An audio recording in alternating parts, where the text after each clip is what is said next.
All right, to wrap up Black History Month, we are taking a closer look at the evolution of black businesses in Detroit. So joining us now to talk more about this is Wayne County Executive Warren C. Evans. Thank you for being here with us. Thank you for having me. Glad to have you. All right, so we are rounding out Black History Month talking about black businesses. Of course, by celebrating the future, we have to first honor the past. What are your thoughts on where we've been able to come so far as a city?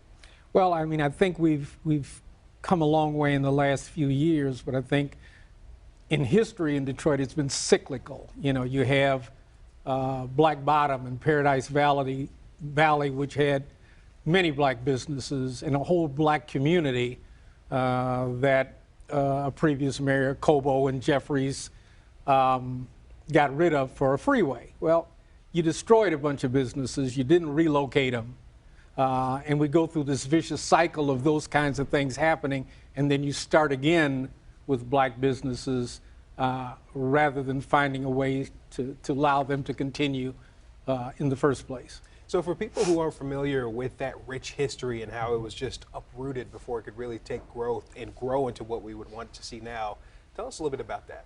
Well, Paradise Valley was the entertainment capital, and there were many, many African-American owned businesses, nightclubs, and related musical, kinds of clubs. But I don't think people really understand that Black Bottom itself was a place where there were dozens of black physicians, there were black pharmacies, there were black grocery stores, there were black department stores. There was a business community that supported each other and supported itself. And there was a residential community as a part of it, which was, very, very self-supporting. Again, a freeway came through by design, totally uprooted that community and spread the inhabitants, kind of willy-nilly throughout the city, but it destroyed businesses that never had a chance to relocate. Yeah, and we're seeing some photos of that history now, if we could keep that up. We're talking hotels, restaurants, retail stores. If those areas were still intact and able to thrive and continue to grow, what could we see today? We would see probably 10 times the number of black and African American businesses that would have grown and spun off of those.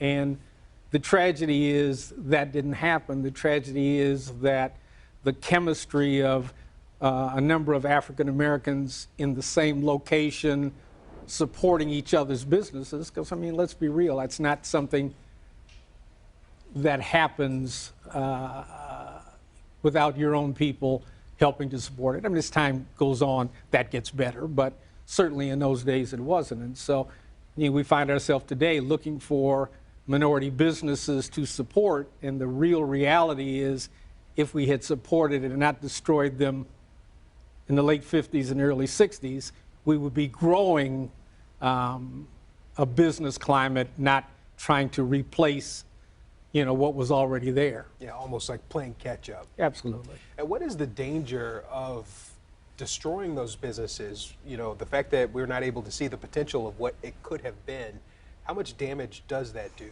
I think it does a lot of damage. Kids that look like me don't have the same entrepreneurial understanding and spirit because they didn't see those businesses. They didn't have them at that time. And again, as I said before, we have to get out of that cyclical, we got to support a black business, we got to support it and then destroy it and then talk about supporting it. Even now when they're talking about raising up 375, and there's been talk about we need to do this as kind of almost a reparation for what happened before. It's not a reparation of anything. It is not supporting another African-American business. It's not going out to find out what businesses might have been destroyed previously that we could give an opportunity to recreate their business here. Sometimes we get really good at lip service about something, but not a real commitment to getting it done. I'm hoping that happens with 375, but I don't hear the clamor. Yeah, hoping to see some change. Your family played a significant role in the history of Detroit and what we see it as today. What are your thoughts on the state of black business right now, and where do you hope to see it go? Well, I hope to see it go substantially forward with the support of agencies and the government. I mean, the thing that didn't happen before is obviously the government was opposed to it, but in many, many areas. My grandfather and several other black physicians created Dunbar Hospital, which was one of the few black hospitals in the city of Detroit. It was created because, believe it or not, even though these were all doctors, hospitals would not allow them to practice in the hospitals. Now, their patients could go, but you'd have to hand over your patient to a white doctor who would then treat them while they're in the hospital, and then they return home. I mean, how ridiculous is that? So, you know, that kind of disconnect with your patient and that kind of disrespect to you as a physician caused these doctors to get together and create hospitals to fill that gap. I mean, now we do have African American doctors who are on staff at hospitals, so it's not as egregious, but it's in very many ways it's similar non-consecutive growth, but let's go back and fix this problem, and you know, we'll do this and go back and do that. So there's not the same kind of growth in the industry for African Americans that there would have been, whether it's medicine or you know, or whether it's, you know, anything else that you find in the service delivery community. Yeah, despite the disadvantages, though, you remain hopeful that we will see a brighter future. Yeah, I mean, I think you've got to remain hopeful, but don't take too many wooden nickels. I mean, sometimes you have to really be a hard, staunch advocate for those things that you hope for, and hope your community supports that, so that we don't have, you know, ebbs and flows and back to the past. I mean, I think we're going in the right direction, but I don't think you have time to blink your eyes. I think you've still got to stay on it. Yeah, a lot more that needs to be done. Wayne County Executive Warren Evans, thank you for being here with us.